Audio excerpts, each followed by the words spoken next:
Hello and welcome back. If it's your first time here, it's nice to meet you.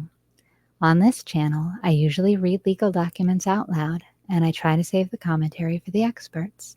Lately, though, I've been analyzing some of the data that I found in the court files.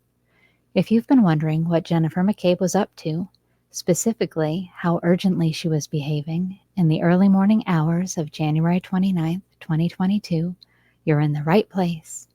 In addition to earning your trust, I hope to earn your like and that you'll subscribe. If you're already a subscriber, thank you so much for believing in me. You can listen along for the first part of this video, but you'll definitely want to watch when we start reviewing the charts. I'll say, it's chart time, so that you'll know when to look. Just a warning, the charts won't be violent, but they will be alarming. Are you ready? Let's get to it. According to Jennifer McCabe's own testimony, the mid-morning activities at 34 Fairview after discovering John's body were essentially the same as the night before. Talking around the table and in the kitchen and in the hallway, activities that were also referred to as just hanging out and chatting. According to the location data from Jen's phone, she was at 34 Fairview from 6:02 a.m. until 11:16 a.m. Thankfully, the data set in the court file provided us with two opportunities to establish a baseline of what hanging out and chatting looks like. The first baseline is between 7:30 a.m. and 8:36 a.m. It's a period of 66 minutes. Jen's watch recorded that she took 149 steps across 106 meters. I converted the meters to feet to help us visualize. It's 348 feet. I tried to think of something we could all picture to help envision the distance. With the school year resuming on Monday, the first thing that popped into my head was the dreaded carpool line, and I realized that minivans are pretty standard in size compared to small SUVs versus medium SUVs versus big SUVs. For reference, the 2022 Honda Odyssey minivan is almost 16 feet long. During baseline 1, Jen walked the distance of about 22 minivans in just over an hour while hanging out. This seems reasonable. Between 8:39 a.m. and 10:32 a.m., a period of 117 minutes, Jen's watch recorded that she took 217 steps across 159 meters, or 524 feet. During baseline 2, she walked the distance of about 33 minivans in 2 hours while hanging out.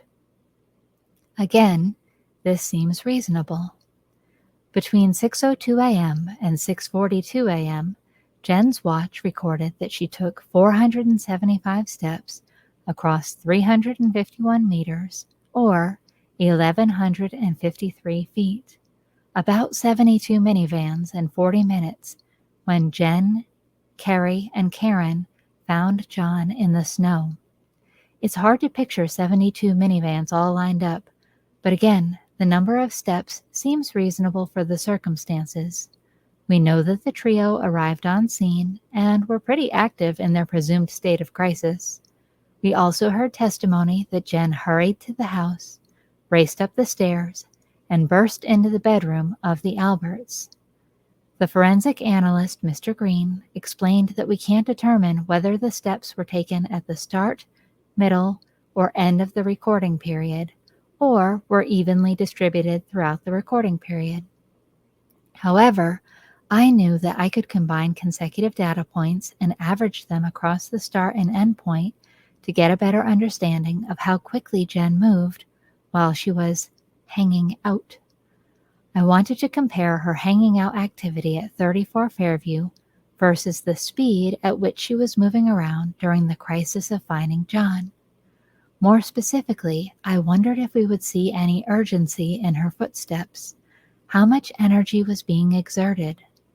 I calculated her rate of speed using an equation that you may remember from elementary school, or from the expert testimony of the illustrious and esteemed Trooper Paul. Rate equals distance over time. As someone who has logged steps but not meters while scrubbing the kitchen floor, scrubbing the bathtub, washing dishes, folding laundry, I needed to see Jen's rate of speed across all three metrics, steps, meters, and feet traveled, to make sure that there was no funny business going on. I repeated the equation on each unit of measurement, so when I show you the chart, you'll see 3 indicators for each event that we explore. It's chart time. Here's what the baseline looks like. The light blue represents Jen's rate in feet per minute.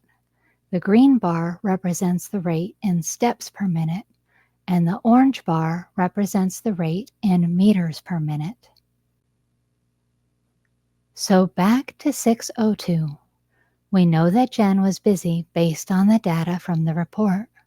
The trio arrives at the Alberts at 6:02 a.m. and they find John in the snow.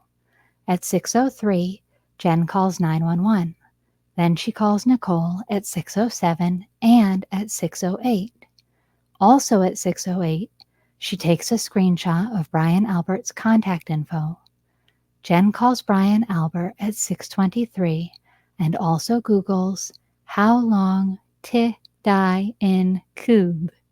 At 6:24, she makes a Haas long Google search. At 6:35, Jen calls Matt. Their call lasts 19 seconds. 12 minutes later, Matt calls Jen. This conversation lasts 18 seconds. Shortly after the ambulance leaves, Jen hurries from the street to the Alberts' home. She ascends their staircase at 6:35 a.m. and bursts into their bedroom to ostensibly share the news. Let's keep working through the timeline in reverse. At 5:43, Jen is on her way to John's house, driving Karen's SUV. At 5:46 a.m., they exit the car and go into the house to search for John. During Jen's testimony, she claims that after they arrived, they paused to look and discuss Karen's cracked taillight, and that Carrie then rushes them into the house. John's Ring video door footage of their arrival does not support Jen's testimony. Jen claims that they entered the house and that she and Carrie removed their shoes. She says that she looked in a TV room, through a dining room, peeked into a living room, and then went upstairs and looked in John's bedroom. Then she went to Kaylee's room to check on her. She claims she had a conversation with Kaylee that lasted a few minutes, wherein Kaylee told her that Patrick was at a sleepover.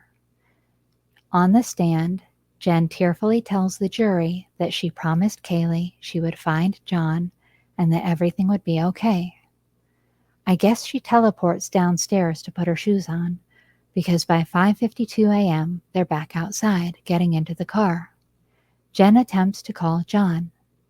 Jen took 104 steps during this time. She was at the house fewer than 6 minutes. Notably, there is no record on her health data of Jen ever going up a staircase during her search at John's house.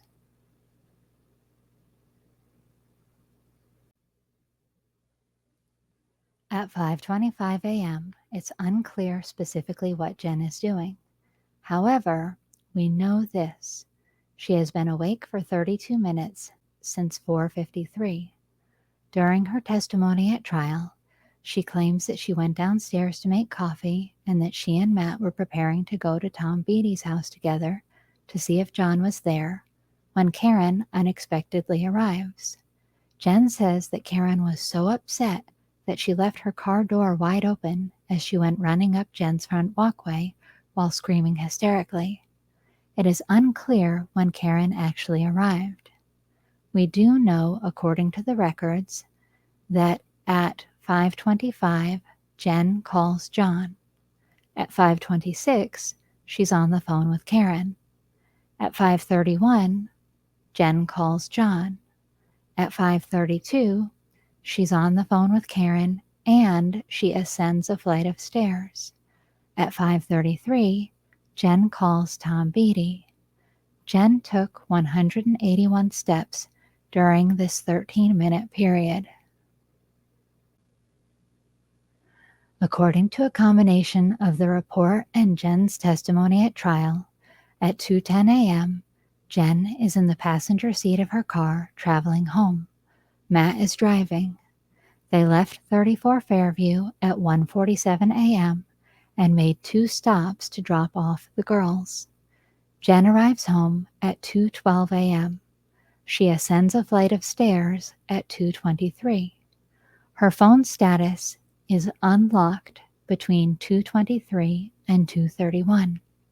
She sends 2 text messages at 2:25, one to her sisters and a group chat to her husband and another individual. Jen deletes 2 screenshots at 2:26. The infamous Haas Long search is conducted at 2:27. By 2:28, she has taken 206 steps during this 18-minute period. It's unclear what Jen is doing at 1:19 a.m. However, by 1:46, she's walking out to get into the car to leave 34 Fairview. She has taken 655 steps during this 27-minute period, which is nearly 150% of the steps that she took when she was finding John. And she did these steps in 13 fewer minutes. In my opinion, this screams urgency. It's unclear what Jen is doing between 1:02 a.m. and 1:17. She claims that the dark SUV is long gone and she's stopped walking back and forth between the table and the front door. She takes 230 steps during this 15-minute period of hanging out and chatting. This quantity of steps is greater than the number of steps that she took during the 2 hours at baseline 2, which in my opinion demonstrates increased urgency.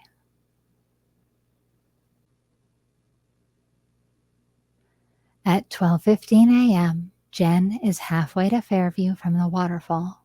She is driving and Matt is in the passenger seat. They arrive at the Alberts at 12:18 a.m., allegedly parking behind one of the Alberts' vehicles in front of the right garage bay. They walk into the house and go indoors, where they allegedly remain until they depart at 1:47 a.m. Jen claims that she is getting up and walking from the table to the front door each time that she texts John. She texts him at 12:27, 12:31, 12:40, 12:42, and 12:45. During this time, Jen also calls John 8 times at 12:18, 12:29, 12:41, again at 12:41, 12:43, 12:46, 12:47, and 12:50. Jen has taken 238 steps during this 34-minute period. The graph depicts Jen's rate of activity at 9 points on January 29, 2022. Waiting for John's arrival, hanging out 1, and baseline 2 all have approximately the same amount of steps, but according to my calculations, Jen is moving much, much faster during the first 2 hangout sessions than she is during the final one. Waiting for John and hanging out number 1 were about the same amount of steps, but hanging out 1 had double the urgency, 230 steps in 15 minutes, versus waiting for John, 238 steps in 34 minutes. Hanging out between 1 a.m. and 2 a.m. was significantly more active than the baseline samples that were taken the same day at the same location, with essentially the same crowd, allegedly doing the same behavior. Whatever happened while hanging out between 1 a.m. and 2 a.m. showed more urgency than the combined urgency of searching for John, finding John, hurrying into the house, running up the stairs, and bursting into the Albert's bedroom at 6:35 a.m. Note: I observed no indication that there were any false steps without distance that would be associated with scrubbing or other non-step activity. All steps appeared authentic. So, do you think that my speed calculations represent Jen's urgency? What do you think could explain such dramatically different levels of urgency, especially between 1 a.m. and 2 a.m.? How does it make you feel to see Jen's activity level during the crisis of discovering John in context against the urgency displayed at other times of that same day? Okay, disclaimer time.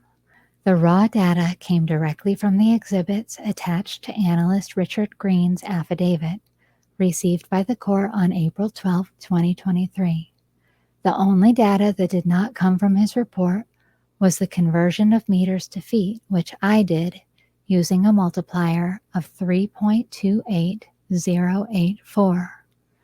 I'm not an expert, however, I have taken a doctoral level course in statistics. Therefore, I was very careful to control for outliers in the data sets. I was also careful to log every action that I took when working with the data. I stand behind my work as true and accurate to the best of my knowledge, but I am open to critique. These critical time periods were all selected because they have something in common compared to every other data point in the analyst's report. The element they have in common will be explored in a future video. This is just part 1. I believe that data will show, among other lies, that there's a very strong possibility that Jennifer McCabe was outdoors potentially for an extended period of time during that critical window of 1 a.m. to 2 a.m. For liability purposes, I just want to reiterate that this is my own opinion and speculation, and that it's for entertainment purposes only. I'm not an expert, nor would I ever get on the witness stand claiming to be an accident reconstructionist. Thank you for listening and for your patience as I get over this sore throat.